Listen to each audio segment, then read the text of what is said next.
და დღის სხვა მთავარი თემები ორი თვე თბილისში დატრიალებული ტრაგედიიდან 13 ივნისის სტიქიასთან დაკავშირებით შექმნილმა უწყებათა შორის კომისიამ გასვლითი სხდომა წყნეთი ბეთანიის დამაკავშირებელ გზაზე გამართა. კომისიის წევრებმა სტიქიის შედეგად დაზარალებულებთან დაკავშირებული ღონისძიებები განიხილეს და დედაქალაქის მერის ანგარიში მოისმინეს. საუბარი შეეხო სოციალურად დაუცველების კომპენსაციას და სტიქიის ზონებს, საიდანაც მოსახლეობის განსახლება იგეგმება. კონკრეტულად რა გადაწყვეტილებები მიიღეს დღევანდელ შეხვედრაზე, ამას ეკო მაღრაძე გვეტყვის. ეკო გისმენთ. სტიქიის ზონები უკვე დაზუსტებულია, მათ შორის ერთ-ერთია სვანიძის ქუჩა, ამის შესახებ განცხადება დღეს დედაქალაქის მერმა გააკეთა. დავით ნარმანიას განცხადებით უახლოეს მომავალში ამ ტერიტორიებზე მშენებლობის ნებართვები აღარ გაიცემა და ამ ტერიტორიებს ექნება სხვა ფუნქცია. რაც შეეხება იქ მაცხოვრებლებს, ეტაპობრივად ხდება მათი გასახლება და ალტერნატიული საცხოვრებლი დაკმაყოფილება. დღევანდელ სხდომაზე ასევე განიხილებოდა დაზარალებულებისთვის კომპენსაციების გაცემის საკითხი, რომლის შესახებაც ჯანდაცვის სამინისტრო და დედაქალაქის მერია ერთობლივად მუშაობენ.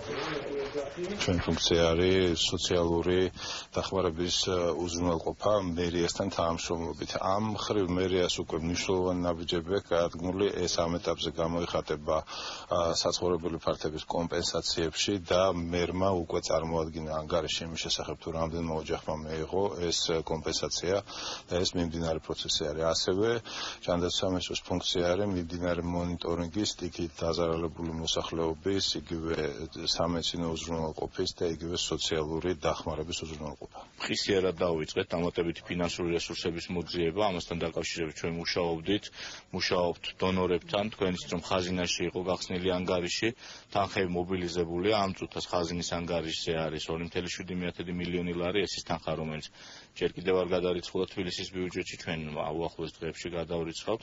გარდა ამისა, რამდენიმე დონორთან მუშაობთ იმასთან დაკავშირებით, რომ მოვიზიდოთ დამატებითი ინფრასტრუქტურული დაფინანსება, რაც მოხმარდება როგორც თბილისში გზების რეაბილიტაციას, ისე მათ შორის კონკრეტულად აი ამ მონაკვეთს, რომელზეც საკმაოდ მძიმეა მდგომარეობა. საშის ზონაში ახლა დღეის მდგომარეობით არავინ არ ცხოვრობს და სულ მათგანი განსახლების, ასე ვთქვათ, გეგმაში არის ჩასული და მიმდინარეობს ეს პროცესი, ანუ მათი ალტერნატიული ასე ვთქვათ, საცხოვრებლებით დაკმაყოფილებასთან დაკავშირებული პროცესი, ასე რომ მომავალში ესეთი ფორმის წყალდიდობის შედეგად ან წვიმების შედეგად საცხოვრებელი სახლების დატბორვის რისკი აღარ არსებობს. თავარია ის, რომ მომავალშიც ამ ტერიტორიებზე არ გაიცეს მშენებლობის ნებართვები, სწორედ ამიტომ ჩვენ ამ ტერიტორიებს გამოვაცხადებთ ისეთ ზონებას, სადაც სახლების მშენებლობა იქნება დაუშვებელი და მათ სხვა ფუნქცია და სხვა დატვირთვა მიეცემა. რაც შეეხება წყნეთი ბეთანიის გზას, ეს გზა სავარაუდოდ აღარ აღდგება და დაიწყება მომზადება სხვა გზის, ალტერნატიული გზის პროექტის. ამის შესახებ განცხადება გარემოს დაცვის მინისტრის მოადგილემ გააკეთა. მისივე განმარტებით გარემოს დაცვის ეროვნული სააგენტოს წარმომადგენლებმა ჩაატარეს კვლევა და დადგინდა, რომ როგორც წყნეთი ბეთანიის, ისე ახალდაბის გზის აღდგენა დაკავშირებულია საკმაოდ დიდ ფინანსურ ხარჯებთან, ამიტომ უმჯობესი იქნება ალტერნატიული გზის პროექტი მომზადდეს, თუმცა ეს არის წინასწარი ინფორმაცია. საბოლოო გადაწყვეტილება კი აგვისტოს ბოლოს გახდება ცნობილი. სიტუაცია ამ უბანზე არის ისეთი, რომ სასურველია გზა იყოს ალტერნატიული და აქ გზა არ აღდგეს იმ კონტექსტში, რომ გაცილებით ძვირი იქნება ამ უბნის დაკავება, არის დაანკერება, უნდა გამაგდეს მთლიანად, რაც იქნება საკმაოდ მაღალი რესურსის დანახარჯი, ამიტომ კომისია სწორედ დღეს იხილავდა ამ ორ ალტერნატივას შორის, რომელი მიმართულებით შეიძლება წავიდეს. არ ექვემდებარება აღდგენას ეს გზა? ექვემდებარება, მაგრამ მისი ღირებულება იქნება ძალიან მაღალი.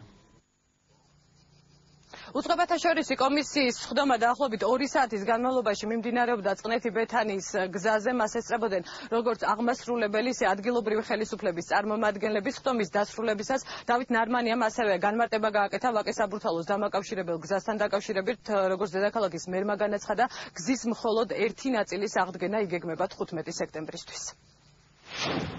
მადლობთ ეკო. ეს ეკო მაღრაძე